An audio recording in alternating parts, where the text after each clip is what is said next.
আর ফিস্টের topper কে এখানে পেয়েছি ইসলামপুর কি বলছে নদীর ওপারে কি এটা আমার ভাই, এটা আমার ভাই। ভাই হলো মানে নিজের মানে বক্তব্যটা খুব ভালো করে দেয়। ঠিক আছে ভাই, বক্তব্য করো তো একটু। আমি ভালো পারি না। না আমাদের ফিস্টের বক্তব্য, আমাদের টিক্কা আপনাদের সামনে, ঠিক আছে। তারপরে হচ্ছে এটা পনিরের টিক্কা হবে, কিন্তু পনির আনতে এখনো ভুল করেছে, একজনা নিয়ে আসছে।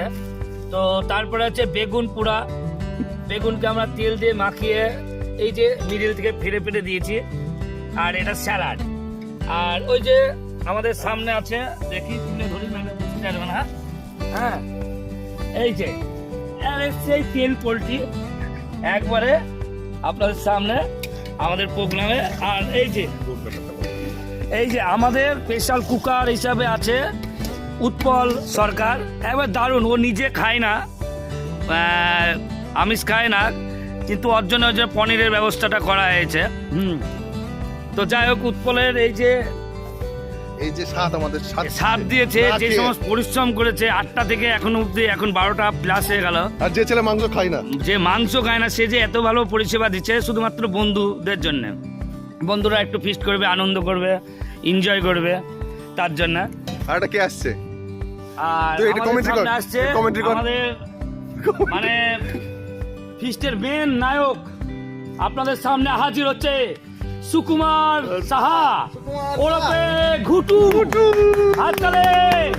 উনি মনে হয় ওয়ার্ল্ড কাপ নিয়ে এসছেন 2-3টে। ওয়ার্ল্ড কাপ গুলো দেখা। হ্যাঁ, ওয়ার্ল্ড কাপ আপনাদের সামনে পেশ করছে। চাहे গোপাল তেল, গোপাল যেখানে কাজকর্ম সেখানে। চাপ নেবেন না, না আমাকে বক্তব্য বেশি দিয়ে হবেন না, যেটুকু দিয়েছি এনাফ। আমাদের কুকার হিসাবে আমাদের টপ কুকার ইসলামপুরের ফেমাস উৎপল সরকারের মানে হেল্পার, ঠিক আছে, কুকারের হেল্পার। দেখুন এনে উৎপল সরকার আবার ইনাকে আবার বর্ডার থেকে নিয়ে এসছে, যেখানে সেখানে না, বর্ডারে। আর এই যে আমাদের সেই ম্যান সুপারস্টার, কি বলবো, ফিস্টের হত্যাকর্তা বিধাতা।